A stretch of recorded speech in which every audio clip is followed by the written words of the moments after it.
जय हिंद दोस्तों। स्वागत है आपका सक्सेस मंत्रा वाले में। दोस्तों, मैं आज भारतीय संविधान का एक और महत्वपूर्ण टॉपिक प्रमुख संशोधन लेकर आया हूं।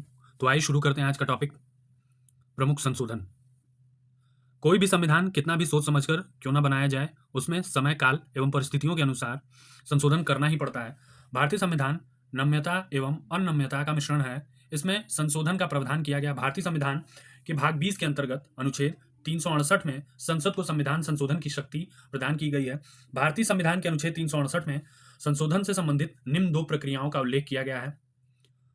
विशेष बहुमत द्वारा, संसद के प्रत्येक सदन द्वारा कुल सदस्यों के बहुमत तथा उपस्थित और मतदान करने वाले सदस्यों के 2/3 बहुमत से पारित विधेयक द्वारा।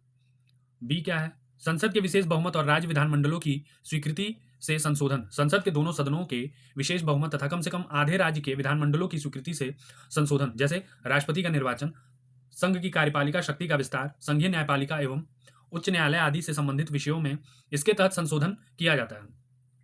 उपर्युक्त प्रक्रिया के अतिरिक्त संसद संविधान के कुछ उपबंधों को विधान बनाने के समान प्रक्रिया साधारण बहुमत द्वारा से बदल सकती है, परंतु इस संविधान का संशोधन नहीं समझा जाएगा, जैसे नए राज्यों का निर्माण, राज्य क्षेत्र सीमा और नाम में परिवर्तन आदि। संविधान में संशोधन के लिए विधेयक संसद के किसी भी सदन में प्रस्तुत किया जा सकता है। संविधान संशोधन विधेयक भारतीय संसद के दोनों सदनों द्वारा अलग अलग विशेष बहुमत से पारित होना आवश्यक है। प्रमुख संशोधन के बारे में जानते हैं, आइए बारी बारी से। प्रथम, संविधान संशोधन अधिनियम 1951 संविधान में 9वीं अनुसूची में जोड़ा गया।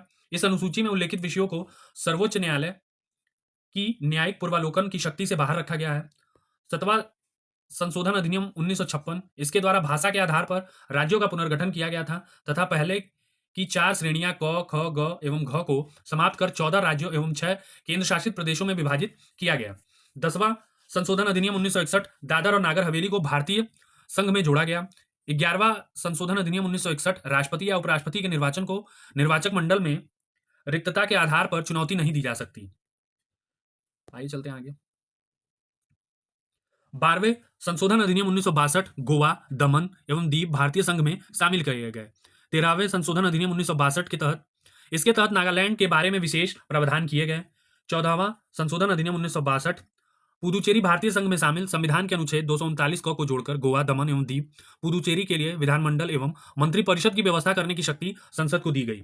21वां संशोधन अधिनियम 1967, सिंधी भाषा को 8वीं अनुसूची में 15वीं भाषा के रूप में शामिल किया गया। 24वां संशोधन अधिनियम 1971, संसद संविधान के किसी भी हिस्से में मूल अधिकार में भी संशोधन कर सकती है। 31वां संशोधन अधिनियम 1973, लोकसभा सीटों की संख्या 525 से बढ़ाकर 545 की गई। 36वां संशोधन अधिनियम 1975, भारत संघ में सिक्किम को पूर्ण राज्य का दर्जा प्रदान किया गया। 42वां संशोधन अधिनियम 1976, इसके द्वारा प्रस्तावना में समाजवादी, पथनिरपेक्ष तथा अखंडता शब्द जोड़े गए। भाग 4 क में नागरिकों को मूल कर्तव्यों को जोड़ा गया। राष्ट्रपति को मंत्रिमंडल की सलाह मानने के लिए बाध्य किया गया। 44वां संशोधन अधिनियम 1978, राष्ट्रपति के द्वारा विधेयकों को पुनर्विचार के लिए एक बार वापस भेजने की शक्ति प्रदान की गई। राष्ट्रीय आपात के संदर्भ में आंतरिक अशांति शब्द के लिए आंतरिक अशांति शब्द के स्थान पर सशस्त्र विद्रोह शब्द रखा गया।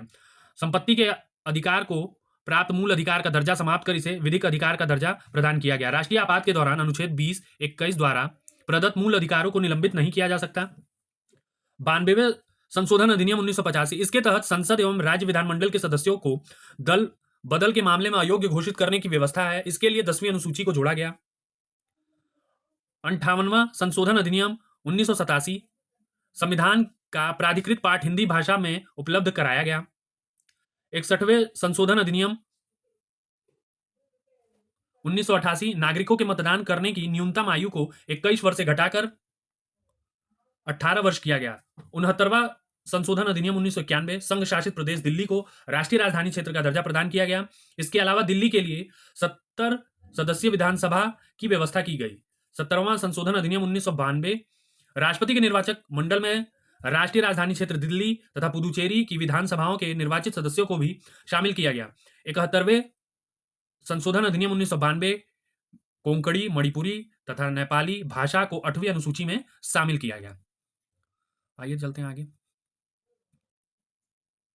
73वें संशोधन अधिनियम 1992, संविधान के भाग 9 तथा 11वीं अनुसूची जोड़कर पंचायती को संवैधानिक दर्जा प्रदान किया गया। 74वां संशोधन अधिनियम 1992 संविधान में भाग 9 क तथा 12वीं अनुसूची जोड़ी गई। इसके द्वारा शहरी निकायों को संवैधानिक दर्जा प्रदान किया गया।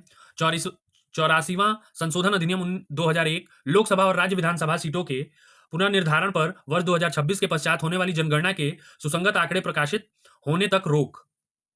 86वां संशोधन अधिनियम 2002 शिक्षा को मूल अधिकार का दर्जा प्रदान किया गया। अनुच्छेद 21 क के तहत व्यवस्था की गई कि राज्य 6 से 14 वर्ष तक की आयु के बच्चों के लिए निःशुल्क प्रारंभिक शिक्षा प्रदान करने की व्यवस्था करेगा। अनुच्छेद 51 क के तहत इसी से संबंधित 11वां कर्तव्य जोड़ा गया। अनुच्छेद 45 की विषय वस्तु बदली गई, जिसके तहत राज्य सभी बालकों को 14 वर्ष की आयु पूरी हो जाने तक निःशुल्क और अनिवार्य शिक्षा देने के लिए उपबंध करने का प्रयास करेगा। 91वां संशोधन अधिनियम 2003 इसके द्वारा मंत्रिपरिषद के आकार को सीमित किया गया, जो कि लोकसभा के कुल सदस्यों संख्या के 15% से अधिक नहीं हो सकती। राज्य मंत्रिपरिषद भी विधानसभा की कुल सदस्य के 15% से अधिक नहीं होगी, किंतु इसकी कुल संख्या 12 से कम नहीं हो सकती। 92वें संशोधन अधिनियम 2003 बोडो, डोंगरो, मैथिली एवं संथाली को 8वीं अनुसूची में शामिल किया गया। इस प्रकार 8वीं अनुसूची में वर्णित भाषाओं की कुल संख्या 22 हो गई। 97वें संशोधन अधिनियम 2011 सहकारी समिति बनाने का अधिकार अनुच्छेद 19 के तहत मौलिक अधिकार बन गया। सहकारी समिति नाम का नया भाग 9 ख जोड़ा गया। 100वां संशोधन अधिनियम 2015 यह भारत तथा बांग्लादेश के मध्य भूमि हस्तांतरण से संबंधित है। 101वां संशोधन अधिनियम 2016 इसके तहत वस्तु एवं सेवा कर जीएसटी से संबंधित प्रावधान शामिल किए गए। 102वां संशोधन अधिनियम 2018 राष्ट्रीय पिछड़ा वर्ग को संवैधानिक दर्जा। 103वां संशोधन अधिनियम 2019 सामान्य वर्ग के गरीबों को आर्थिक आधार पर 10% आरक्षण की व्यवस्था। 104वां संशोधन अधिनियम 2019 लोकसभा एवं राज्य विधानसभा में अनुसूचित जातियों और जनजातियों के लिए स्थानों के आरक्षण में 10 वर्ष की वृद्धि तथा लोकसभा एवं राज्य विधानसभा में नाम निर्देशन तथा आंग्ल भारतीय समुदाय के प्रतिनिधित्व संबंधी उपबंध का समापन। 105वां और अंतिम संशोधन अधिनियम 2021 यह अधिनियम सामाजिक एवं शैक्षणिक रूप से पिछड़े वर्ग SEBC की पहचान करने एवं निर्दिष्ट करने हेतु राज्य एवं केंद्र शासित प्रदेशों की शक्ति को पुनर्स्थापित करता है। तो दोस्तों, ये रहा आज की टॉपिक का सार, जो कि प्रमुख संशोधन से संबंधित था। तो दोस्तों, अगर आपको यह टॉपिक हमारा अच्छा लगा हो तो आप हमारे चैनल सक्सेस मंत्रालय को लाइक करें, सब्सक्राइब करें, शेयर करें। जय हिंद दोस्तों, तैयारी जारी रखें।